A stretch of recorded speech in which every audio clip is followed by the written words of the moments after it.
नमस्कार दोस्तों, मेरा नाम है राजीव कोहली और आपका स्वागत है हमारे चैनल द गुरु पर। और आज हम इस ट्यूटोरियल में बात करेंगे माइक्रोसॉफ्ट वर्ड टेबल्स के बारे में। और जो बिगनर्स हैं उनके लिए ये जो ट्यूटोरियल है काफ़ी इम्पोर्टेंट होने वाला है। ये इस ट्यूटोरियल के अंदर मैं आपको ये लिस्ट ऑफ बिहेवियर गोल्स, ये टेबल का डिज़ाइन जो है और लेआउट बनाकर दिखाऊंगा। ये मैंने अपने इंग्लिश के चैनल द टीचर के ऊपर ये ट्यूटोरियल डाला था, उसमें ये मैंने पूरा टेबल का डिज़ाइन बनाकर दिखाया था। वही मैं आपको आज इस द गुरु चैनल के ट्यूटोरियल पर बना के दिखाता हूँ। तो आइए शुरू करते हैं। तो सबसे पहले हम माइक्रोसॉफ्ट वर्ड में एक नया डॉक्यूमेंट ले चुके हुए हैं और यहाँ से हम शुरुआत करेंगे। तो सबसे पहले आपको चाहिए कि आप लेआउट टैब में जाएं और साइज़ के ऊपर क्लिक करें और इसमें से आपको अपने पेज का साइज़ जो है वो चेक करना है अभी कौन सा लगा हुआ है बाय डिफ़ॉल्ट ऑलरेडी। तो वो जैसे कि अगर आप लेटेस्ट वर्जन यूज़ कर रहे हैं माइक्रोसॉफ्ट वर्ड का तो उसमें A4 ही जो है बाय डिफ़ॉल्ट लगा होता है। तो ये आपने ज़रूर चेक करना है पेज का डिज़ाइन तैयार करने से पहले कि जिस पेज के ऊपर आपने प्रिंट आउट निकालना है वही पेज साइज़ आपने स्क्रीन के ऊपर भी रखना है और यही पेज जो है आपका प्रिंटर में होना चाहिए। उसके बाद ओरिएंटेशन है वो हम पोर्ट्रेट रखेंगे क्योंकि ये जो डिज़ाइन मैं आपको बना के दिखाने वाला हूँ ये पोर्ट्रेट में बना हुआ है और A4 साइज़ के पेज के ऊपर बना हुआ है। और उसके अलावा आप मार्जिनस देख सकते हैं, टॉप बॉटम लेफ़्ट राइट से जो भी मार्जिन छोड़े हुए हैं। तो थर्ड जो हमारी कमांड होती है वो मार्जिनस की होती है। अगर आप देखें तो डिफ़ॉल्ट मार्जिन जो है पहले से ही जो छोड़े हुए हैं वो 1-1 इंच है चारों तरफ से। और अगर आप पेपर का साइज़ देखें तो 8.27 इसकी विड्थ है A4 साइज़ की और 11.69 जो है इंचिस में इसकी हाइट है। तो अगर आप रूलर के ऊपर देखें तो रूलर में आपको जो रिटर्नेबल एरिया है वो 6.27 मिल रहा है, ना कि 8.27। तो पहली बात तो ये है कि अगर बाई चांस अगर आपकी स्क्रीन पे आपको रूलर नहीं नज़र आ रहा तो आप व्यू में जाके जो है रूलर को टर्न ऑन या ऑफ़ कर सकते हैं। तो ये बहुत ज़रूरी ऑप्शन होता है। रूलर हमें सभी फाइलों में तकरीबन चाहिए ही होता है जिनके हमने प्रिंट आउट्स वगैरह निकालने होते हैं, तो इसलिए इसको टर्न ऑन करके रखना ज़रूरी है। तो जैसे ही आप इसको टर्न ऑन करते हैं तो हॉरिजॉन्टल रूलर ऊपर और वर्टिकल रूलर जो है साइड पे आपको नज़र आता है। तो अभी अगर आप रूलर में देखें तो 6.27 आपको मिला हुआ है क्योंकि 1 इंच आपने लेफ़्ट से खाली छोड़ रखा हुआ है और 1 इंच राइट से, इसलिए 2 इंच जो हैं आपके 8.27 में से माइनस हो गए हैं। इसलिए आपको लिखने के लिए जो एरिया मिला है वो 6.27 है। उसी तरह अगर आप टॉप से देखें तो ये 1 इंच जो है टॉप मार्जिन छोड़ा हुआ है और अगर आप स्क्रॉल डाउन करके नीचे जाकर देखें तो यहाँ पर 1 इंच जो है बॉटम मार्जिन छोड़ा हुआ है। इसीलिए आपको जो टोटल हाइट जो लिखने के लिए मिली है वो 9.69 है बजाय कि 11.69 के, क्योंकि 2 इंच जो हैं टॉप और बॉटम मार्जिन में चले गए हैं। तो ये जो हमारी फाइल है इसमें कुछ खास मार्जिन हमने जो है कम मार्जिन नहीं छोड़े हुए हैं, नॉर्मल मार्जिन ही है 1-1 इंच चारों तरफ से। तो इसलिए हमें मार्जिन एडजस्ट करने की ज़रूरत नहीं है। फॉन्ट जो पहले से ही लगा हुआ है वो अपटोस लगा हुआ है डिफ़ॉल्ट और 12 साइज़ जो है डिफ़ॉल्ट फॉन्ट साइज़ पहले से ही लगा हुआ है।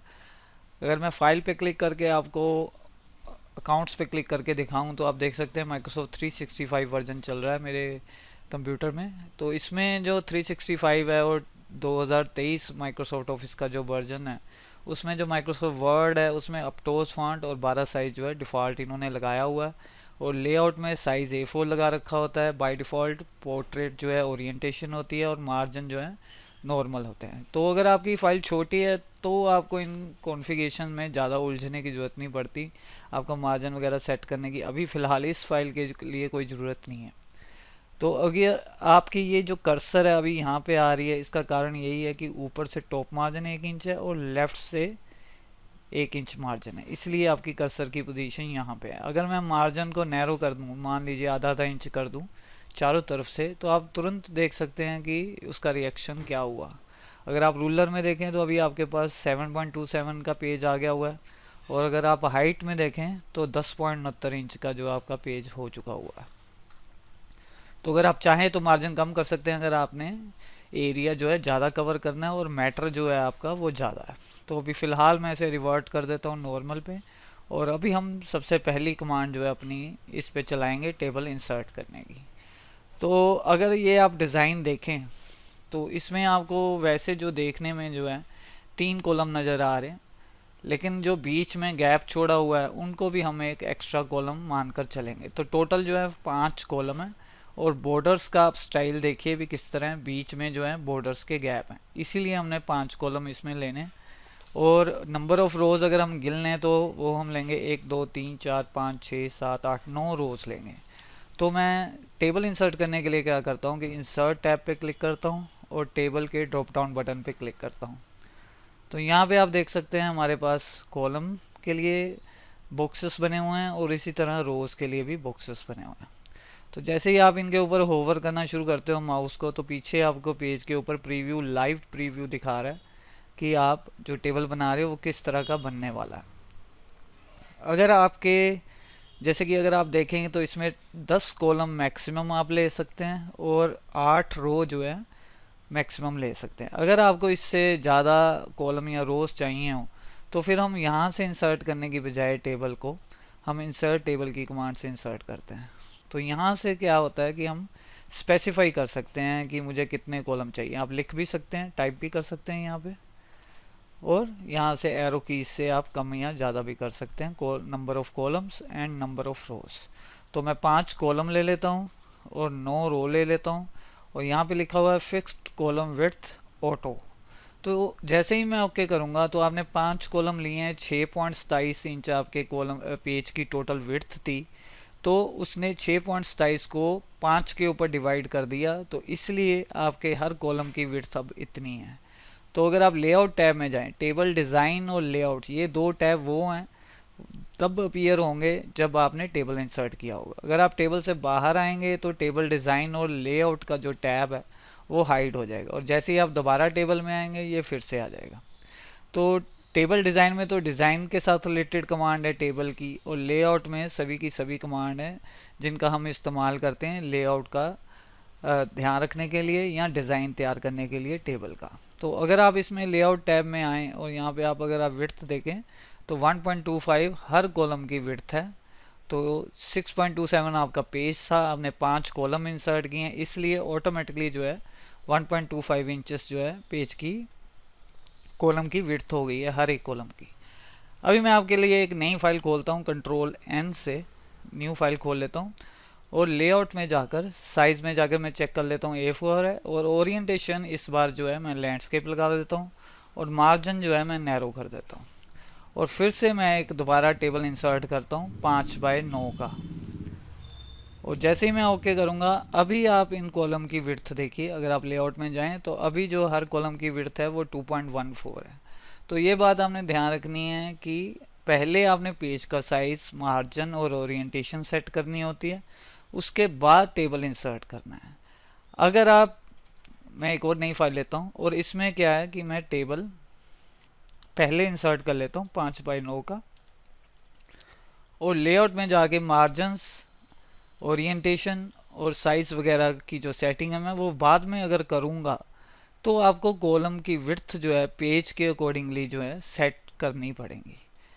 तो अगर आप पेज के साइज़ का ध्यान पहले रखते हैं तो वो बाय डिफ़ॉल्ट ही जो है कॉलम की विड्थ जो है पेज के रिटर्नेबल एरिया के अकॉर्डिंगली बना देगा। तो ये बात आपने इम्पोर्टेंट जो है याद रखनी है। एक बात और मैं आपको बता दूं, मैं अंडू कर देता हूँ इसे, कंट्रोल Z जो होता है वो अंडू का शॉर्टकट है। तो एक बात और, चौथी बात जो आपको ध्यान रखनी चाहिए टेबल इंसर्ट करने से पहले वो ये होती है कि फ़ॉन्ट के साइज़ का भी आपको ध्यान रखना चाहिए। जैसे ये फाइल तो नॉर्मल है, इसमें तो 12 साइज़ के अराउंड ही जो है ज़्यादातर मैटर जो है लिखा हुआ है हेडर्स को छोड़ के। लेकिन अगर कोई आप और टेबल बना रहे हैं उसमें काफ़ी छोटा साइज़ है तो आपको फ़ॉन्ट साइज़ जो है पहले ही छोटा कर लेना चाहिए टेबल इंसर्ट करने से पहले। तो आप देख सकते हैं अभी जो रोज़ की हाइट है वो भी जो है फ़ॉन्ट के साइज़ के अकॉर्डिंगली आई है। अगर आप 12 साइज़ रखेंगे, अभी मैं आपको 12 साइज़ करके दिखाता हूँ और फिर से जो है मैं टेबल इंसर्ट करता हूँ, तो आप देख सकते हैं इन रोज़ की हाइट जो है ऊपर वाली रोज़ की हाइट से ज़्यादा है, क्योंकि उसमें 8 फॉन्ट साइज़ लगा हो और इसमें 12। तो इन बातों का ध्यान रखने के बाद जब आप टेबल बनाते हैं तो फिर आपका जो डिज़ाइन है वो ऑलमोस्ट जो है एक्यूरेट ही होता है। तो अभी हमने 5 कॉलम ले लिए हैं और 9 रोज़ ले लिए हैं। तो सबसे पहले मैंने ऊपर हेडिंग लिखनी है list of behaviour goals to be considered. तो इसमें क्या है, अभी मुझे जो बीच वाले ये जो 5 सेल हैं इनके बीच में कोई लाइन नहीं चाहिए, तो मैं इन सभी को सिलेक्ट कर लेता हूँ, लेआउट में जाता हूँ और यहाँ से मैं मर्ज सेल की कमांड चला देता हूँ। तो मर्ज सेल की कमांड का मतलब होता है एक से अधिक सेल्स को जो है एक बना देना। वो चाहे आप 5 को एक बनाएं या जैसे आपको इन 2 को एक बनाना है तो आप इन 2 को भी एक बना सकते हैं। वैसे अगर आप देखिए एक सेल के अंदर आपने सेलेक्ट किया हुआ है या एक सेल के अंदर खड़े हैं तो मर्ज सेल की कमांड जो है वो डीएक्टिवेट होती है, और जैसे ही आप एक से अधिक सेल सेलेक्ट कर लेते हैं तो वो एक्टिवेट हो जाती है। तो आप चाहे 2 को एक बना लें, 4 को एक बना लें, वो आपकी मर्जी है, आपकी रिक्वायरमेंट के हिसाब से है। तो अभी मैं ऊपर हेडिंग लिख लेता हूँ। अगर आप बिगनर हैं और ये माइक्रोसॉफ्ट वर्ड शुरू से सीख रहे हैं तो टेबल्स जो हैं बहुत ज़्यादा काम आते हैं माइक्रोसॉफ्ट वर्ड के अंदर। तो ये नेक्स्ट लाइन मैंने इसी सेल के अंदर लिखनी थी, तो इसलिए मैंने एंटर करके रो की हाइट जो है बढ़ा ली है और मैं नेक्स्ट लाइन लिख देता हूँ।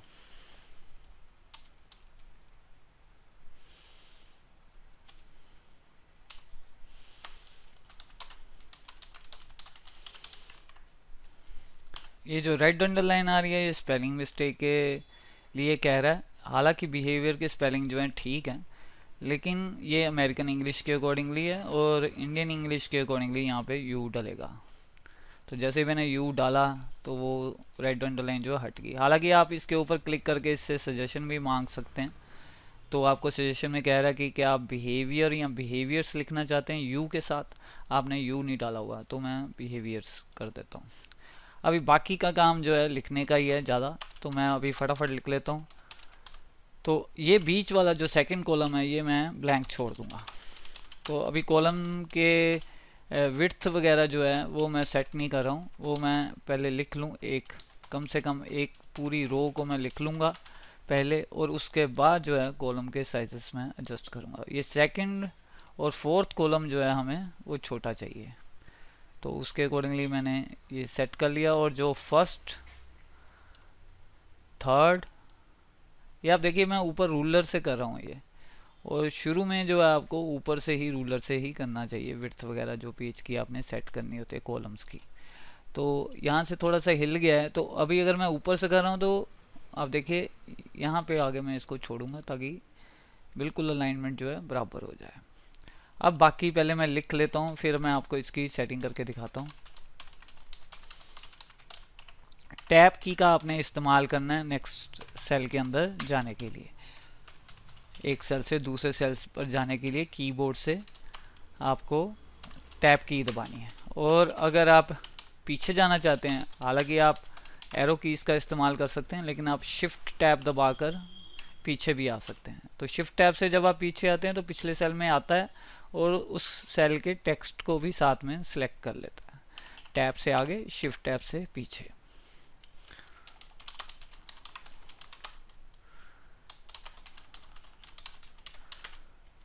Tab tab.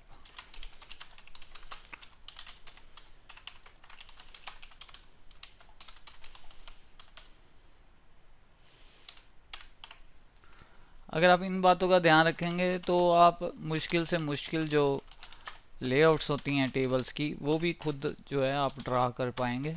ये सिर्फ फर्स्ट लेसन है बिगिनर्स के लिए।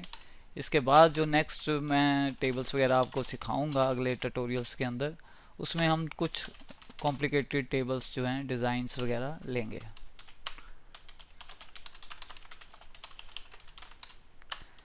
और अगर आप बिगनर हैं तो आपको कीबोर्ड की प्रैक्टिस डेली करनी चाहिए, टाइपिंग की। टाइपिंग ट्यूटर आप डाल सकते हैं, या कम से कम 1-1.5 घंटा रोज़ जो है आपको प्रैक्टिस करनी चाहिए ताकि आपकी स्पीड बढ़ जाए, क्योंकि यही सबसे पहला जो है इफ़ेक्ट होता है। जब आपको कोई कंप्यूटर चलाते देखता है तो यही सबसे पहले नोट करता है कि आपके हाथ कितनी तेज़ चल रहे हैं। तो अगर आप तेज़ तेज़ हाथ चलाते हैं तो सामने वाले को अगर कंप्यूटर आता है या नहीं भी आता तब भी वो इम्प्रेस तो ज़रूर होगा आपकी टाइपिंग की स्पीड देखकर। बस एक लाइन और है इसके बाद, फिर मैं आपको इस टेबल की सेटिंग करके दिखाता हूँ। तो वो मैं एक बार दोबारा तब तक दोहरा देता हूँ कि जब भी आपने वर्ड या एक्सेल या पावर पॉइंट किसी में भी आपने जब कोई फाइल बनानी हो तो आपको पेज की सेटिंग का तो ज़रूर ध्यान रखना चाहिए, ख़ास तौर पर अगर आपने उसका प्रिंट आउट लेना है फाइल का। अगर आप प्रिंट आउट लेने के बाद, एक प्रिंट आउट निकालने के बाद आपको चीज़ें नज़र आ रही हैं, प्रिंट आउट के अंदर गलतियां नज़र आ रही हैं, फिर ये तो कोई मतलब मेरे हिसाब से बात नहीं बनी, क्योंकि प्रीव्यू आपको लाइव स्क्रीन पे दिख रहा है तो गलती होने का तो कोई सवाल पैदा नहीं होना चाहिए, क्योंकि आपको फाइनल प्रीव्यू देखने के बाद ही जो है प्रिंट आउट निकालना चाहिए। ये हमारा मैटर पूरा हो गया। अब हम इसकी सेटिंग करेंगे और वो काफ़ी आसान है, ये सिंपल सा ही जो टेबल था। तो मैं पहले फर्स्ट रो की ये जो सेल है उसको सिलेक्ट करता हूँ, होम टैब में जाता हूँ और यहाँ से जो है फ़ॉन्ट साइज़ थोड़ा बड़ा कर लेता हूँ। ये निचली लाइन का फ़ॉन्ट साइज़ जो है थोड़ा छोटा ही है, इसको मैं छोटा ही रखता हूँ। लिस्ट ऑफ बिहेवियर गोल्स को थोड़ा सा और बड़ा कर देते हैं, बोल्ड कर देते हैं, और अब इन दोनों लाइनों को सेंटर में कर देते हैं। अब हमारे रो की हाइट्स बढ़ाने की बारी। अगर आप नीचे देखें तो पेज हमारा काफ़ी खाली पड़ा है, क्योंकि हमारी रो की हाइट जो है वो बहुत कम है। तो अभी मैंने एक साथ इन रोज़ की हाइट बढ़ानी है। वैसे तो आप मैनुअली हर एक रो की हाइट यहाँ से इस लाइन से पकड़ के आप ऐसे बढ़ा सकते हैं, पर ये अच्छा तरीका नहीं होगा अगर आपने एक से अधिक रोज़ की हाइट बढ़ानी है और वो सेम भी रखनी है कि सभी रोज़ की हाइट इक्वल हो। तो अभी अगर हम कॉलम की विड्थ की बात करें तो वो भी हम इक्वल कर लेते हैं। ये वाला कॉलम है जैसे कि, तो इसकी विड्थ जैसे मैं उसे कहता हूँ कि 4 इंचेस कर दे, तो एक सेकंड में आप देख सकते हैं कि 4 इंचेस होगी। तो वो आप मैनुअली भी कर सकते हैं, यहाँ से भी कर सकते हैं, लेकिन रो की हाइट मैं लेआउट के टैब से ही करूँगा, रो की हाइट की कमांड से। तो मैं यहाँ से अभी सिलेक्ट करता हूँ और यहाँ पे 0.18 है, तो आप अंदाज़ा लगा सकते हैं कि 1.8 अगर इतनी है और आपको जितनी चाहिए उसके अकॉर्डिंगली मैं इसे कहता हूँ कि जैसे कि 0.7 कर दें, 0.7 इंचेस। तो जैसे ही मैंने 0.7 कहा तो जितनी रोज़ मैंने सेलेक्ट की थी सभी की जो हाइट है 0.7 होगी। थोड़ी सी मैं इसको और बढ़ाऊँगा, 1 इंच करता हूँ। और उसके बाद जो है टेक्स्ट जो है मुझे इसके अंदर सभी सेल्स के अंदर जो लिखा हुआ है वो हर सेल के सेंटर और मिडल में चाहिए। वर्टिकली जो है मुझे मिडल में चाहिए और हॉरिजॉन्टली जो है मुझे सेल के सेंटर में टेक्स्ट चाहिए।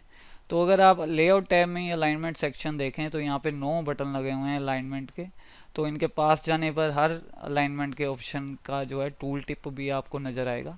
तो ये वाला हमने अलाइनमेंट रखनी है, align centre and align middle, और इनको मैं बोल्ड भी कर लेता हूँ। और ये हमारा जो है पेज ऑलमोस्ट तैयार है। अभी हमने बस एक काम और करना है कि सेकंड और फोर्थ कॉलम के जो बॉर्डर्स हैं वो बीच में से हमने हाइड कर देने हैं, रिमूव नहीं करने हैं। अगर आप देखिए, अगर आप इस तरह इसको सिलेक्ट करके अगर आप लेआउट में जाके इनको मर्ज सेल कर देंगे तो वो बीच वाली लाइंस तो सभी रिमूव हो जाएंगी, लेकिन टॉप और बॉटम लाइन जो है वो अभी भी रह गई है। ठीक है, इनके ये और साथ वाली भी अगर आप देखें ये भी नहीं ना हमें चाहिए, लेफ़्ट और राइट वाली भी नहीं चाहिए।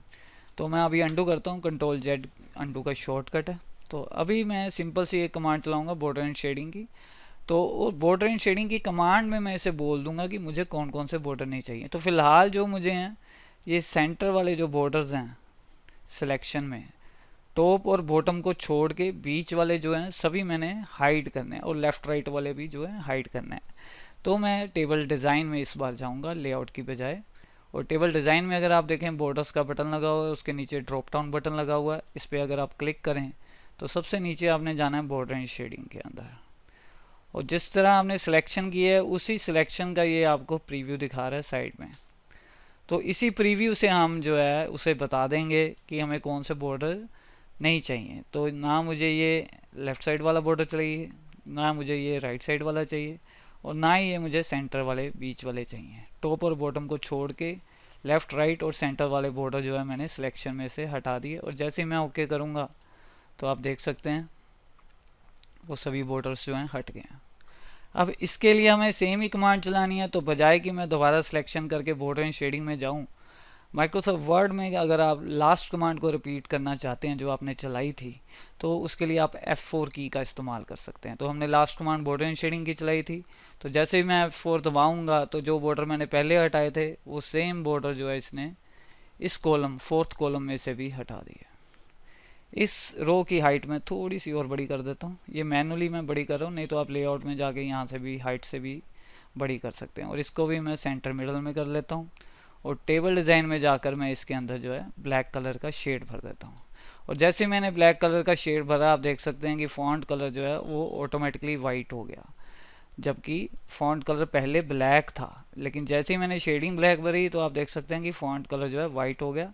उसका कारण ये होता है कि बाय डिफ़ॉल्ट जो फॉन्ट का कलर लगा होता है आपकी नई फाइल के अंदर, तो अगर आप इस पर, अगर मैं आपको कंट्रोल एन करके दिखाऊं, तो अगर आप ये फॉन्ट सेक्शन में जाएं तो ये बाय डिफ़ॉल्ट ऑटोमेटिक लगा होता है। अगर जब आप लिखते हैं तो ऑटोमेटिक के कारण जो है वाइट पेज होने के कारण ब्लैक में लिखता है। लेकिन जैसे ही अगर आप जो फोरीग्राउंड है, बैकग्राउंड है जो, वो ब्लैक करते हैं, तो फोरीग्राउंड यानी कि टेक्स्ट का कलर जो है वो वाइट कर देता है। तो ये हमारा तैयार हो गया। कंट्रोल पी से आप प्रीव्यू देख सकते हैं। अगर आप चाहें थोड़ी सी हाइट अगर और बढ़ाना चाहें, रो उसकी बढ़ा सकते हैं नीचे वाले की। मैं थोड़ी सी हल्की सी और बढ़ा देता हूँ ताकि जो पेज है हमारा वो ऑलमोस्ट कंप्लीट हो जाए। ये देखिए 1.2 करने पर एक रो हमारी जो है सेकंड पेज पे चलेगी, तो मैं 1.1 कर देता हूँ। और ऊपर से हल्का सा टॉप मार्जिन अगर आपने कम करना है तो ये आप यहीं से पकड़ के रूलर से टॉप मार्जिन भी कम कर सकते हैं। तो अब आप देख सकते हैं, कंट्रोल पी करता हूँ मैं, ये प्रीव्यू आ गया हमारा। और अगर आपका प्रिंटर रेडी है, उसमें पेपर डला हुआ है, प्रिंट का बटन क्लिक करते सारी जो है ये सेम ही एग्जैक्टली ऐसे का ऐसे ही प्रिंट आउट आने वाला है। तो मैं आशा करता हूँ आपको ये वीडियो पसंद आया होगा। इसमें मैंने आपको माइक्रोसॉफ्ट वर्ड की बेसिक टेबल्स की जानकारी दी है। देखने के लिए बहुत बहुत शुक्रिया। आपका दिन शुभ रहे।